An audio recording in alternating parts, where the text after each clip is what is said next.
கடந்த 2-3 ஆண்டுகளாக இன்று இந்த வருடம் 3வது ஆண்டு பள்ளியில் படிக்கும் மாணவ மாணவிகளை ஊக்கப்படுத்தும் விதமாக 10ஆம் வகுப்பு 12ஆம் வகுப்பு மாணவ மாணவிகளை கௌரவப்படுத்தும் விதமாக சுமார் 8 மணி நேரம் காலையிலிருந்து சாயங்காலம் வரைக்கும் 8 மணி நேரம் இருந்து அவர்களை கௌரவப்படுத்தக்கூடிய ஒரு தலைவர் எங்கள் தலைவர் தான் என்பதை தலைமுறைக்கு நாங்கள் சொல்லிக்கொள்கிறோம்.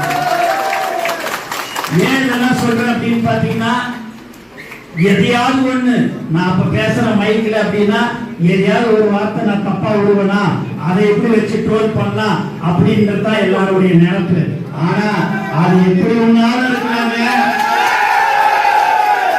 ஆனா ஒவ்வொரு வீட்லயும் ஒவ்வொரு தாய்மார் வீட்டுல தலைவர் ஒரு அண்ணனாக, ஒரு தம்பியாக, ஒரு பிள்ளையாக இருக்கிற ஒரு தலைவர்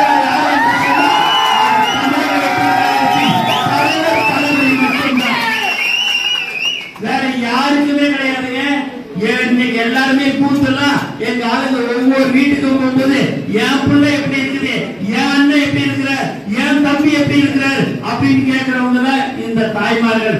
அந்த தாய்மார்களுக்கு நாங்கள் உண்மையாக இருப்போம், எக்காரணத்தை கொண்டும் உங்களுக்கு பாதுகாப்பாக இருப்போம் என்பதை இந்த நேரத்தில் தெரிவித்துக் கொள்கிறேன். ஒரு உதாரணம், ஒரு பல வருடங்களுக்கு முன்பாக திருநெல்வேலியை சேர்ந்த பழனிச்செல்வி என்ற ஒரு சகோதரி பிடெக் படிச்சுட்டு சென்னையில வந்து பாத்தீங்கன்னா வேலைக்கு வந்து சேர்ந்தாங்க. ஒரு 15-16 நாள்ல அந்த பொண்ணு காலையில டியூட்டிக்கு போகும்போது ஒரு கார் இடிச்சிட்டு போயிடுது. போன உடனே அங்க அந்த கார் நிக்காம போயிடுது. அங்க பக்கத்துல இருக்கிற ஹாஸ்பிட்டல் இட்டுன்னு போயிட்டு அந்த பொண்ணை இட்டுன்னு போயிட்டு சேர்த்துட்டாங்க. சேர்த்த உடனே 2-3 நாள் அவங்க அப்பா அம்மால ரொம்ப கஷ்டப்படுறவங்க. அந்த பொண்ணு பணம் கட்ட முடியாம கஷ்டப்படுத்துன்றது தலைவர் அவர்களுக்கு தெரிய வந்தது. தெரிய வந்த உடனேயே என்னை அழைத்து அந்த பொண்ணுக்கு என்னன்னு போய் பாருன்னாரு. நான் போய் பார்த்தேன். பார்த்த உடனே சொன்னாங்க, இல்ல அந்த பொண்ணு டாக்டர் சொன்னாங்க அந்த பொண்ணு வந்து கோமா ஸ்டேஜுக்கு போயிடுச்சு சார், எங்களால ஒண்ணும் செய்ய முடியாது அப்படின்னாங்க. என்னதாங்க இதுக்கு வழி என்ன? கடவுள் தாங்க.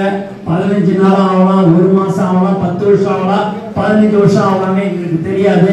அதனால அந்த பொண்ணு தலையில மட்டும்தான் அடிங்க, நாங்க கொடுக்குற மருந்தை வீட்டுல வச்சு பார்த்துருக்கேன் அப்படின்னாங்க. இப்ப என்ன பணம் கட்டணுமான்னு? ஆமான்னாங்க.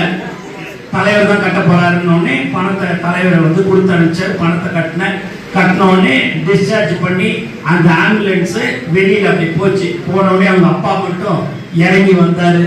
இறங்கி வந்தோடனே என்னங்க என்ன தயக்கமா நின்று இருந்தாரு. என்னங்க விஷயம் சொல்லுங்க. என்ன ஒண்ணு இல்லைங்க, என் வீடு திருநெல்வேலியில குடிசை வீடுங்க, என் பொண்ணை இட்டுன்னு போய் அங்க வச்சுக்க முடியாது.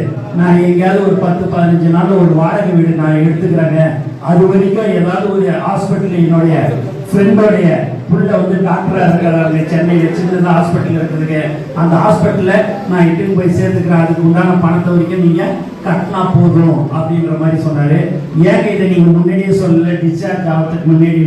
ஏங்க நாங்க வந்து உங்ககிட்ட உதவி கேட்கல, நீங்க யாரோ ஃப்ரெண்டு மூலியமா Facebook மூலியமா பார்த்துட்டு வந்து தலைவர் பணம் கட்டுறாரு, அவருக்கு சிரமம் கொடுக்க கூடாதுன்னு சொன்னாங்க.